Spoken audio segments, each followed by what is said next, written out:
You ever go to Target for one thing and you end up coming home with a carload? Yeah, that's the Target effect. Hi, thanks for watching. So today I want to talk about the Target effect. That's a newly named phenomena that happens when you go to a store like Target. You just want to buy one thing and you end up buying a whole bunch of stuff. And why do we do that? Right? I'll talk about that today.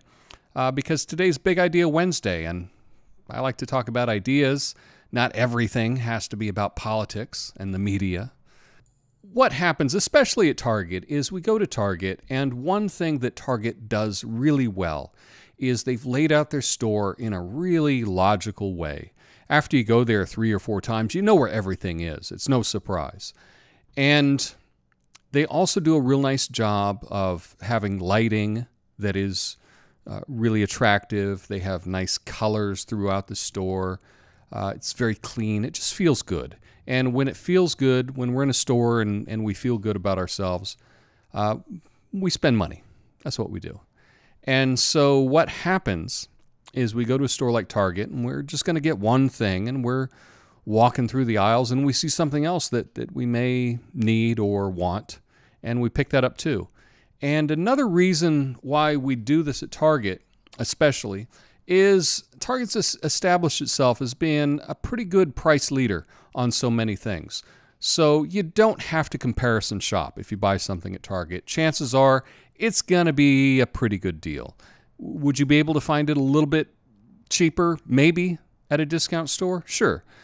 But overall, you're going to get a good deal, and they have a great return policy, so you don't have to worry about that. So this doesn't work too well on me. I'm able to go to Target and buy one thing. That's because I'm a middle-aged dude. I live at home with my pit bull, and we have everything we need. There's not a single thing in the world that I want. If there's anything I wanted, I would have already bought it by now. So going to Target, I can walk around and there's just a bunch of stuff I don't need. I say, well, that'd be nice, but I don't need it. But for younger people and people that have families where they need to always get things for the kids and things like that, this can be a real thing. You go to Target and you come home with just a ton of stuff. So is this a bad thing? Not really. I mean, if you're buying things that you need or you want, who cares, right? It's all right as long as you can afford it.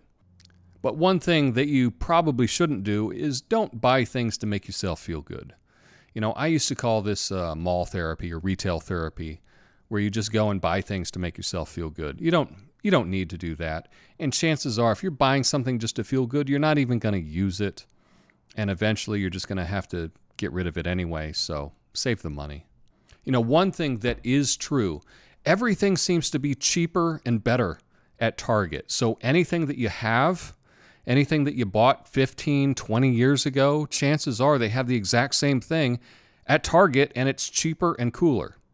So, I bought a pizza cutter like in the 80s, and I think it cost me $5 then. It was a stainless steel. It works really nice. Now the handle's falling off, and but it's worked well for me. I go to Target, $1.99. It's cheaper and it's cooler than the one I have. So just know that that's true, and so it makes it really easy to get rid of things that you're not using because, hey, you'll be able to replace it if you need to at Target. Now, another thing that's really nice at Target is you can go to one store, like the one by me. It's 2 stories, and it has groceries and everything. It's got a pharmacy. It's got the cool thing where you put your cart in and it takes it up to the next level. I don't know of any other store that has that in Portland. But pretty much most things you need, you can get in one stop. And even if it's a little bit more expensive, if it saves you from driving all over town, well, to me, it's worth it. Now, I'm not a big retail shopper. In fact, the first 3 months of this year, I did a no-buy quarter, where I went the first 90 days of the year without buying anything. Now, for the most part, I didn't buy anything at all. I bought food because I needed food, and I bought, toilet paper and toothpaste if I needed it. But outside of necessities, I didn't buy anything for 90 days, and it wasn't even a big deal. It wasn't even that hard. I'm a middle-aged guy. I have everything I want. I have everything I need. But I understand those people that really get tempted when they go to a store like Target to just buy and buy and buy and buy. And as long as you can afford it, well, knock yourself out. But that's what this is. This is called the target effect. And tell me, have you fallen prey to the target effect? Has this happened to you? Have you gone in for one thing and come out with a carload? Let me know in the comments. Peace. Help me reach my goal of 1 million of 2,000 subscribers by clicking the like button and subscribing. Thanks.